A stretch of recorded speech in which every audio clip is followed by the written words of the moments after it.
My Govanen. Welcome to the Tolkien Lore channel. I'm the Tolkien Geek, and in this video I want to start laying the foundation for some future videos where I will be giving fairly detailed synopses of the main stories in Silmarillion. So in this particular video, what I want to do is two things. I want to give an idea of the different kingdoms that are present in the part of Middle-earth called Beleriand, which is where the action takes place in Silmarillion and sank at the end of the First Age for the most part, and also a little bit of the history of the main battles that took place during that First Age as well, so that way we have a little bit of a historical framework to work from, so I don't have to explain all that in each of the other videos where I discuss the main, the main sagas that take place. So let's go ahead and start looking first at the battles, because that kind of gets us into Beleriand, and then we'll take a look at the kingdoms as well. So as a brief preface to the battles of Middle-earth, let's kind of go back just a little bit and discuss why the elves came back to Beleriand in the first place. Of course, I've already discussed in the history of the Silmarils and other videos, and I'll link to the history of the Silmarils one just for reference, that the elves, the Noldor in particular, came to Middle-earth back from Valinor after Morgoth stole the Silmarils. Feanor, who had created the Silmarils and who was the firstborn son of the king, who was now dead, basically talked most of the Noldor into leaving Valinor, despite the fact that the Valar said, "Don't do that, you're going to get into trouble." So, just as a further word of explanation, the king of the Noldor had three sons: Feanor, the firstborn, and then he had Fingolfin and Finarfin. Fingolfin's folk basically followed Feanor. They weren't as happy about it, or as eager to leave Valinor as were Feanor and his sons, but they did go along because they kind of felt constrained by the majority. Finarfin's people were kind of split. So Finarfin at first kind of started out, but then ended up turning back himself. But some of his sons, most notably Finrod Felagund and Orodreth, actually went with the rest of the Noldor.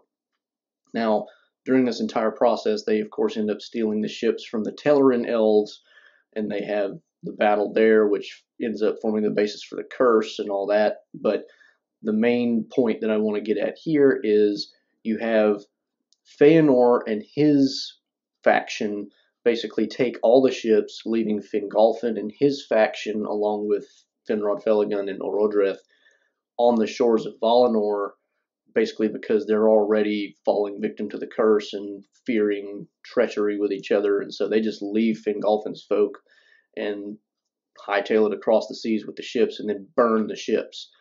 Fingolfin and his following therefore have to cross basically what is a vast ice grinding ice, or the Helcaraxe, in the far north, where a lot of his people actually die trying to reach Middle-earth, but they do eventually make it there. So with that kind of as a backdrop, we get to the first main battle in the First Age against Morgoth, and that battle is called the Dagor Osgiliath, and the reason for that is, like the city Osgiliath, which means a city under stars, basically.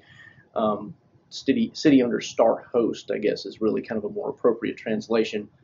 This battle was fought before the sun and the moon had ever arisen, so the only light there was starlight. Now, this battle was fought by Feanor and his faction before Fingolfin arrived, and basically what happens is the orcs who are already in Middle-earth see this huge bonfire that Feanor and his sons have started with the ships, and they go to check it out. Feanor and his sons fight them off and actually have a victory. So you've got this first initial battle, which is counted as one of the great battles, but there's not a whole lot of detail about it. Basically, there's just a rout. The only main event that happens as a result of this is that Feanor is mortally wounded, and so Feanor himself, he's dying on the battlefield. He tells his sons, keep the oath, don't ever treat with Morgoth, just curses Morgoth with his dying breath. And then the next thing that happens is, and this is leading up to just before Fingolfin's people finally make it across, the Sons of Feanor receive a message from Morgoth, who is basically pretending that he wants to negotiate, and even saying that he might be willing to offer a Silmaril, basically kind of acting like, oh, you beat me, I'll kind of back off. Now, the Sons of Feanor, they don't trust Morgoth, and rightly so, so they plan to bring an army with them, which of course Morgoth does as well, because he's a liar and a cheat. Morgoth brings more people than they do, and captures Feanor's eldest son, Maedhros.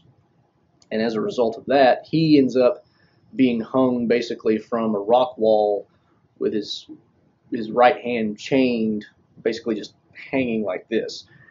And at that point, the other Sons of Feanor, they can't really do much about it. Morgoth basically says, if you go down way south of Middle-earth, retreat from my area, then I'll release Maedhros, but otherwise, forget it.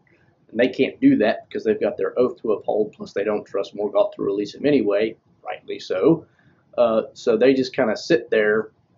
Meanwhile, Fingolfin's people finally make it across to Middle-earth. The moon rises when they first set foot on Middle-earth, and then the sun rises as they really kind of approach where Feanor's people are. And then at this point, Fingolfin and his folk are not really happy with Feanor's faction for obvious reasons, because they left them on the other side of Valinor and forced them to make their way across the Helcaraxe.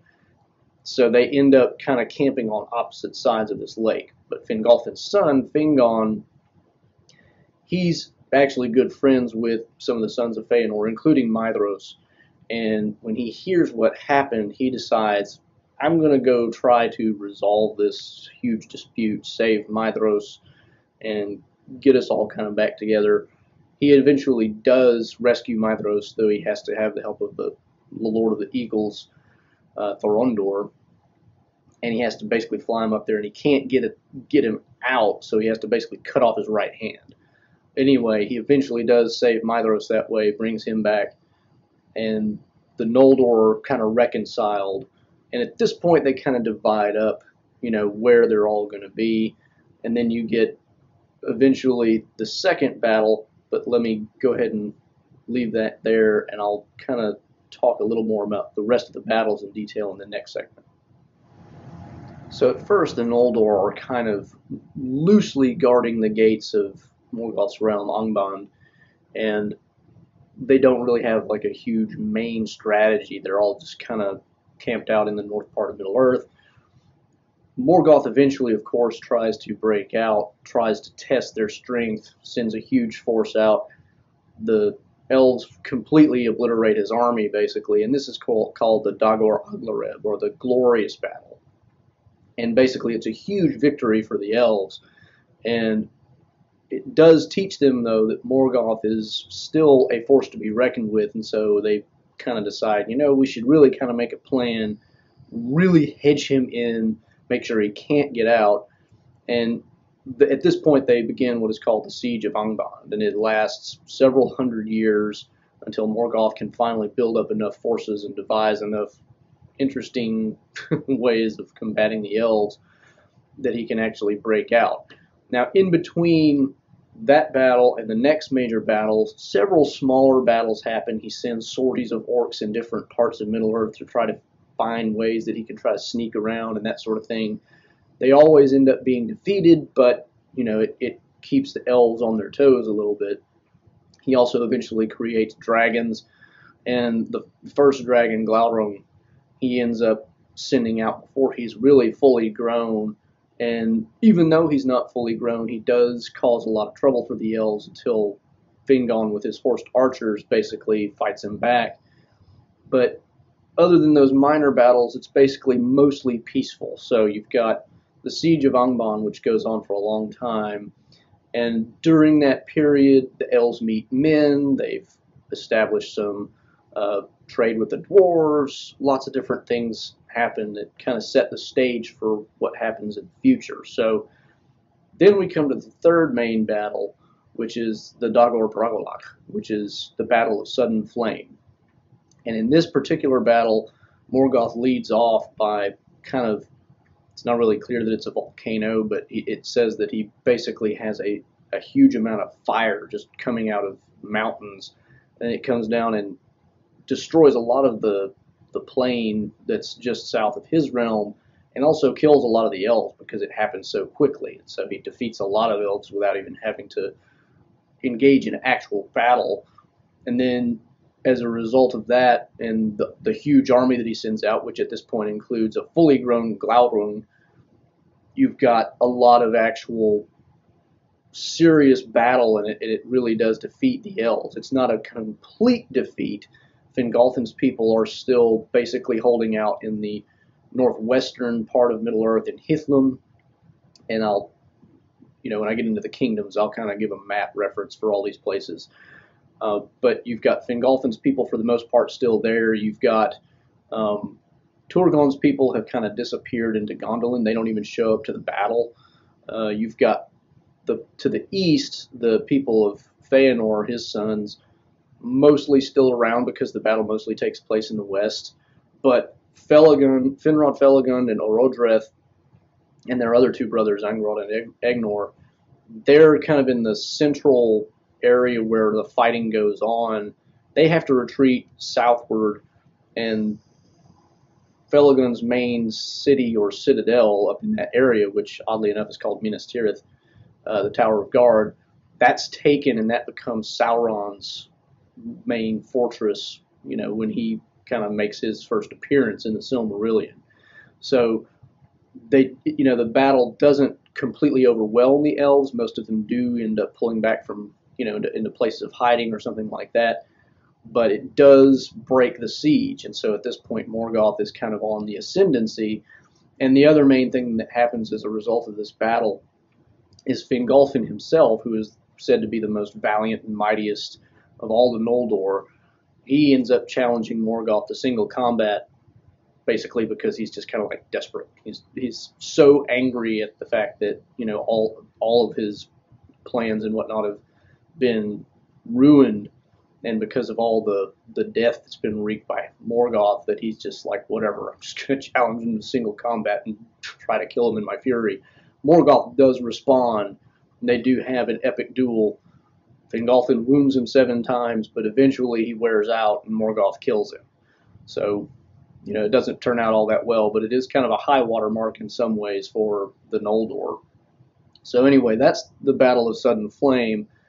Then, not too long after that, we have the intervening story of Beren and Lthien. As a result of that, Maedhros, the eldest son of Feanor, decides maybe there is still hope. And so he starts gathering together what is called the League of Maedhros, trying to put a last-ditch effort into really pushing back against Morgoth's forces.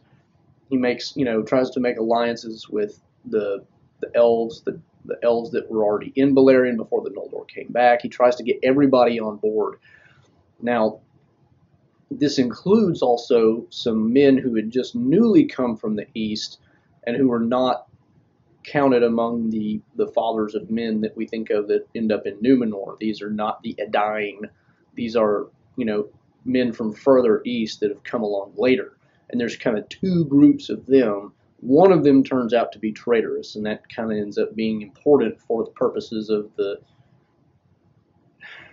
whole battle, how it turns out. So he makes alliances with all these people, but the king of Doriath, Thingol, he doesn't really send anybody because he's mad at the sons of Feanor for mistreating his daughter Lthien in the Beren and Lthien story. Similarly, Orodreth, who is now the king after Finrod Felagund is killed in the Beren and Lthien story, he doesn't send anybody, but there's some people from his group that go just because they can't stand not being in the action. So there's a small contingent there. Again, nobody knows where Turgon is. They don't know about Gondolin. It's a complete secret. So they're kind of leaving him out of their calculations. But they do make this huge effort, and the idea is Fingon's people in the west, Fingon having become king after Fingolfin, and the sons of Feanor from the east, they're just kind of going to do a pincer movement, try to defeat Morgoth that way. What happens in the end, they try to start the battle. Maedhros hasn't arrived with his forces yet. It's all basically Fingon's people and the few that came from Orodreth's group down in Nargothrond. They're there, but Morgoth basically sends this guy out and shows them that he's killed the herald that they sent out to basically announce, "Come get us," because the idea is they're going to ambush them from the forest. Well, unfortunately, that person was like a close friend of one of the people from Nargothrond, and so that group just can't restrain themselves. They go out there, but their fury is so great they actually do push Morgoth's forces back to the gates of Unbond, and it becomes quite a problem almost for Morgoth. But he has all these reserve forces, fights them back, and as a result of that, many of them are captured, including, which is important for later, Gwyndor, who figures heavily into the Turin Turambar story. So remember that for later. Meanwhile, after he pushes back, of course, Fingolfin's people are also getting involved. They were just a little late to the party, relatively speaking, because they weren't all enraged. I should say Fingon's people. Maedhros still hasn't arrived, and it's looking really bad for the elves at this point because they're being overwhelmed. Maedhros is being held up partially because of the one group of the Far Eastern men who is, they've been bought by Morgoth, and they think they're going to get a rich reward for making things bad. But eventually they do make it. The two factions of men end up fighting each other. The good faction, one of the leaders of the good faction, basically kill the leader of the bad faction, and that ends up being a whole problem. But he does rescue Fingon's folk, and it even says that if it hadn't been for the treachery of those men, they might have actually won the day. That being said, they don't, and it still looks really bad because at this point you've got all this, the problems have made it so that Morgoth had time to deal with them each singly, as opposed to having to deal with this pincer movement. And at the end of the day, it takes Turgon coming out of nowhere. Nobody expected it, but he comes out of nowhere, saves everybody kind of, and then disappears again. And he disappears with the help of Hurin, father of Turin, because he's also in this battle, as is Huor, son of father of Tuor. So you get those two people, those two men. Well, Huor dies. Hurin is captured by Morgoth. That, of course, becomes very important for the Turin Turambar story. Huor being killed kind of leads a little bit into the story of Tuor and the fall of Gondolin. We'll get to that later, obviously. So the battle ends up, again, like it says, they might have had victory other than for all these problems that were caused by Morgoth and the treachery, but it ended up being such a huge defeat that at this point Morgoth has basically won. And as a result, it's called the Nirnaeth Arnodiad, which basically means the Battle of Unnumbered Tears. So it's unnumbered tears because he basically wiped out everybody. And the ones he didn't wipe out, most of them were enslaved or something to that effect. He basically has, and this is the irony too, the men who thought they were going to get rewarded by Morgoth, he basically sticks them in Hithlum and says, "Here, you just stay there, don't ever leave." Hithlum being fairly far north and not a great place to live necessarily, so they're all kind of not happy about that. Never trust Morgoth, basically, is the moral of that story. But that's the last major battle that takes place until Eärendil finally brings his message to Valinor, gets the gods on board, the Valar, to come and finally defeat Morgoth, and then you have the War of Wrath, which they basically come in and stomp Morgoth, and that's the end of it. But that's not really one of the main battles for the historical purposes of setting up the synopses, so I don't want to get into that too much. That'll be more of the Fall of Gondolin end of that story. So that's the battles. Now let's take a quick look at the kingdoms that the Noldor and other elves set up in Beleriand. So the kingdoms are more or less divided up among the Noldor, but there also is Thingol and Doriath.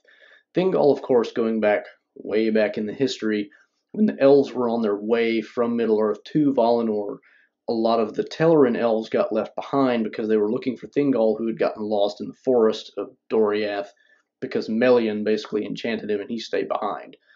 he becomes king of Doriath. Melian is his wife, Melian being a Maya, and that's how through Lthien you get some kind of angelic or divine lineage among the peoples of Middle Earth. But he's king there, and he's kind of the main focus of everything until the Noldor come back, because all the other elves they haven't even seen the light of the trees. Thingol was one of the ambassadors, so he saw the trees and Valinor before coming back to Middle Earth to lead his people. So he's got that going. He's also got the fact that Melian is a Maya. So, I mean, his people are pretty advanced compared to all the rest of the elves. But the Noldor are even more advanced because they've been living in Valinor for ages. So anyway, he's got the kingdom of Doriath. Melian has it magically kind of fenced off so that nobody can get in other than being helped by somebody from within, basically. And then that's kind of in the north central part of Beleriand. You've got then the Noldor kingdoms are kind of divided up based on which people, which faction they follow. So Fingolfin's folk are divided up between himself and then Finrod Felagund and his brothers. And then you've got the Sons of Feanor. The Sons of Feanor, they don't really have like a kingdom per se. They kind of just manage all of eastern Beleriand up in the north, basically trying to make sure that Morgoth doesn't try to sneak down that way.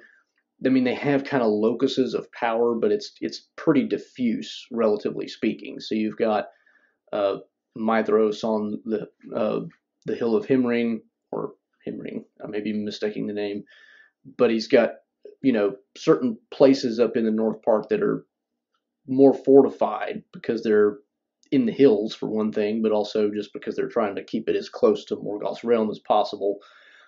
In the west, it's a little more concrete, I guess. Fingolfin and Fingon, his son, are basically in the area of Heathlam, which is completely surrounded by mountains, and so it makes a pretty good fortified area. Fingolfin's other son, Turgon, originally had his kingdom at Nevrast, which is a part of the shore in western Middle Earth. And then Finrod Felagund and Orodreth and the other brothers, they have kind of the central area between Fingolfin and the eastern part with the Sons of Feanor.